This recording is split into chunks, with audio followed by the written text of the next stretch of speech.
यीशु ख्रिस्त में मेरे प्यारे भाई बहनों और मेरे युवा साथियों, फिर से आप लोगों के सामने आज का सुसमाचार और रिफ्लेक्शन लेके मैं उपस्थित हूँ। हम लोग सभी कोई जानते हैं कि हम लोग एडवेंट के सीजन में हैं। आइए मेरे युवा साथियों, आज के दिन शुरू करने से पहले प्रभु यीशु को हम धन्यवाद दें कि आज हम सभी को फिर से एक दिन वो हमको गिफ्ट किए हैं, एक उपहार के स्वरूप, ताकि हम उसके नज़दीक जा सके, उसकी ओर बढ़ सके और पवित्र और धार्मिक हो सके। मेरी युवा साथियों और संतमती की हम लोग आज सुसमाचार सुनने वाले हैं। 18 से लेके 25 तक हम लोग सुनने वाले हैं। आज इस सुसमाचार में, इस रिफ्लेक्शन में प्रभु यीशु का जन्मदिन के बारे में, जन्म के बारे में बताया गया है। देखो, एक कुंवारी गर्भवती होगी और पुत्र प्रसव करेगी और उसका नाम इमानुएल रखा जाएगा। हाँ मेरी युवा साथियों, हम लोग कुछ दिन के बाद हम लोग क्रिसमस मनाने जा रहे हैं। हमारे प्रभु यीशु का जो जन्मदिन है, क्रिसमस पर्व हम सभी कोई मनाने जा रहे हैं उत्सुक के साथ, उत्साह के साथ।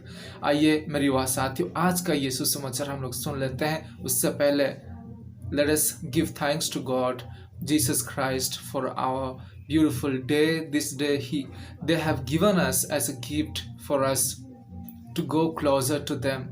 मेरी बात साथियों, ये हम लोगों के लिए एक उपहार है, यीशु मसीह के नज़दीक जाने के लिए। एक दिन 24 आवर्स, 24 घंटे हम सभी को मिला है, ताकि हम लोग अपने कार्य से, अपने विचारों से, अपने सोच से, अपने बोली से, जो भी कुछ हम लोग कर रहे हैं, उससे हम लोग प्रभु यीशु के पास और नज़दीक जा सके, उसकी महिमा कर सके। ये हम लोगों के लिए एक उपहार का दिन है, शुक्रवार का दिन है, पवित्र हृदय का दिन है। आइए आज का इस दिन को सुसमाचार से हम लोग शुरू करते हैं और इसका रिफ्लेक्शन से। संत मत्ती की अध्याय 1 पद संख्याएं 18 से 25 तक लिया गया है। आइए सुनते हैं। प्रभु ईसा का जन्म। ईसा मसीह का जन्म इस प्रकार हुआ। उसकी माता मरियम की मंगनी यूसुफ से हुई थी, परंतु ऐसा हुआ कि उनके एक साथ रहने से पहले ही मरियम पवित्र आत्मा से गर्भवती हो गई। उसका पति यूसुफ चुपके से उसका परित्याग करने की सोच रहा था, क्योंकि वह धर्मी था और मरियम को बदनाम नहीं करना चाहता था। वह इस पर विचार कर ही रहा था कि उसे स्वप्न में प्रभु का दूत यह कहते हुए दिखाई दिया, यूसुफ, दाऊद की संतान, अपनी पत्नी मरियम को अपने यहाँ लाने में नहीं डरे, क्योंकि उनके जो गर्भ है वह पवित्र आत्मा से है। वे पुत्र प्रसव करेगी और आप उसका नाम ईसा रखेंगे, क्योंकि वे अपने लोगों को उनके पापों से मुक्त करेगा। यह सब इसलिए हुआ कि नबी के मुख से प्रभु ने जो कहा था वह पूरा हो जाए। देखो, एक कुंवारी गर्भवती होगी और पुत्र प्रसव करेगी और उसका नाम इमानुएल रखा जाएगा, जिसका अर्थ है ईश्वर हमारे साथ है।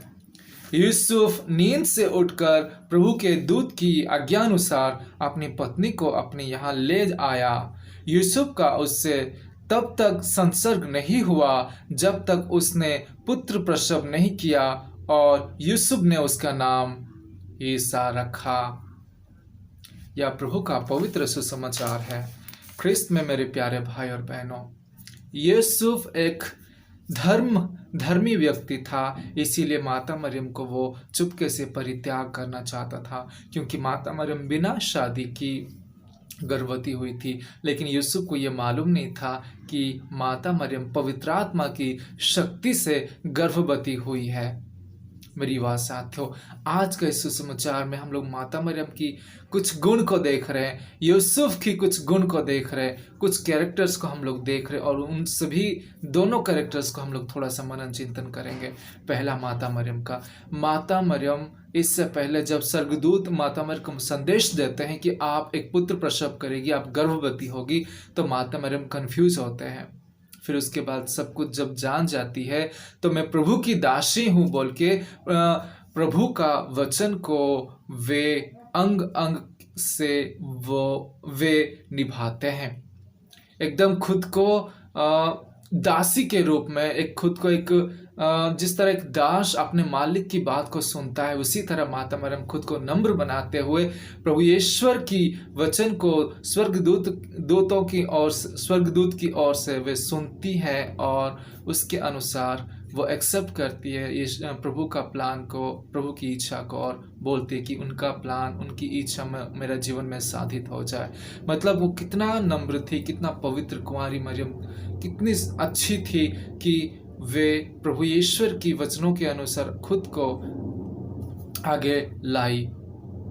यहूदी धर्म में हम सभी कोई जानते हैं कि एक महिला जब बिना शादी का गर्भवती होती है तो उनको, वो महिला को मारा जाता है, पत्थर से मार के, उस पत्थर से उनको मारा जाता है और वो मरती है। ये यहूदी धर्म में पनिशमेंट था, दंड था। एक कुंवारी अगर गर्भवती होती है बिना शादी की तो उनकी सजा जो थी ये था, पत्थर से मारा जाता था। लेकिन माता मरियम सब कुछ जानती थी, फिर भी ये रिस्क उठाई क्योंकि ईश्वर पर उनकी भरोसा था।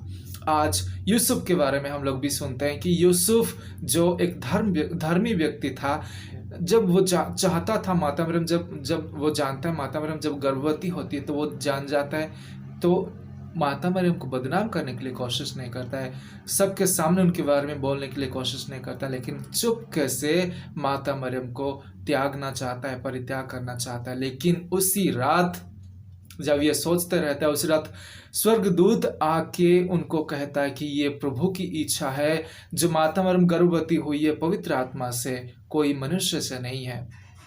मतलब यहाँ पे यूसुफ सुनता है स्वर्गदूत की वचन को और उसी के अनुसार अपना कार्य आगे बढ़ते हुए करता है और माता मरियम को एक्सेप्ट करता है, शादी करता है। और जब हमारे मसीह मुक्तिदाता प्रभु यीशु जन्म लेते हैं तो उनका नाम ईशा रखता है। यूसुफ का ये गुण है, एक अच्छा पिता, एक धर्मी व्यक्ति, एक अच्छा पति। ये तीनों गुण हम लोग को आज ये शिक्षा देती कि हम लोगों के जीवन में हम लोग प्रभु यीशु का जो प्लान है हमारे लाइफ में हमको जानना है, क्या वे हम लोगों के लिए क्या चाहते, क्या रखे हैं। माता मरियम और प्रभु जोसेफ की तरह जो गुण हम लोग आज देख रहे हैं, जो अच्छे गुण जो इनके पास है, धार्मिक गुण, पवित्र गुण जो है इनके पास, हमको सीखना है और उन्हीं के अनुसार हमारा जीवन को बिताना है। मेरी वाह साथियों, आज हम लोग ये प्रभु यीशु का जन्म का संदेश हमको मिल चुका है। 18 तारीख हम लोग जानते हैं, आज प्रभु यीशु का संदेश मतलब हम लोगों का जन्मदिन का सेलिब्रेशन ऑलरेडी शुरू हो चुका है। मेरी वाह साथियों, मैं आप सभी को बताना चाहता हूँ कि अपना दिल को तैयार कीजिए, अपना मन को तैयार कीजिए, अपनी आत्मा को तैयार कीजिए, ताकि जब प्रभु यीशु इस धरती पर आएंगे हम लोग नम्र बन सके, हम लोग उदार बन सके, हम लोग अच्छे बन सके, हमारा दिल जो पापों से खाली हो सके, जो पाप था, जो कलंक था हमारे दिल, हमारे मन में, हमारे जीवन में, वो सब कुछ मिट जाना चाहिए। हम लोगों को ये मिटाना पड़ेगा, हम लोग को शुद्ध होना पड़ेगा।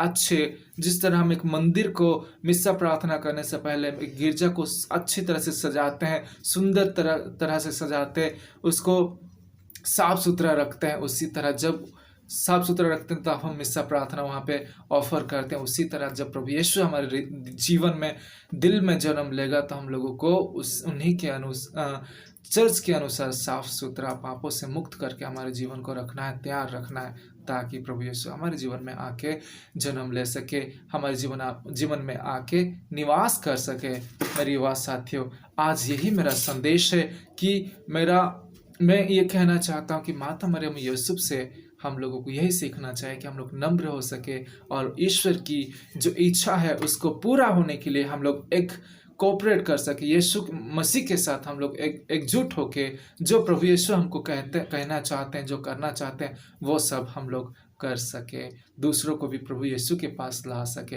मेरी वाह साथियों, खुद को अच्छा बनाइए, धार्मिक बनाइए, पवित्र बनाइए। जन्मदिन का सेलिब्रेशन हम लोग मनाने जा रहे हैं, बहुत ही बड़ी घटना होने वाली है जो कि पृथ्वी पर हुई है और हम लोग इसको स्मरण करते हुए मनाते हैं, जो प्रभु यीशु की जन्म है, बड़ा दिन। मेरी वाह साथियों, आइए आज के दिन प्रभु यीशु को धन्यवाद देते हुए ये एडवेंट के सीजन में खुद को तैयार करता रहे। माता मरियम की मध्यस्थता से हम लोग प्रार्थना करते हैं, प्रभु यीशु हम सभी को माता मरियम और यूसुफ की तरह गुण प्रदान करे, अच्छे गुण को प्रदान करे, अच्छे कैरेक्टर को प्रदान करे, ताकि हम लोग उनके जैसे हमारे जीवन में भी हमारे जीवन को बिता सके। आज का दिन आप सभी के लिए अच्छा हो मेरी आवाज़ साथियों। ईश्वर आप सभी को कृपा बरसाए। जय यीशु।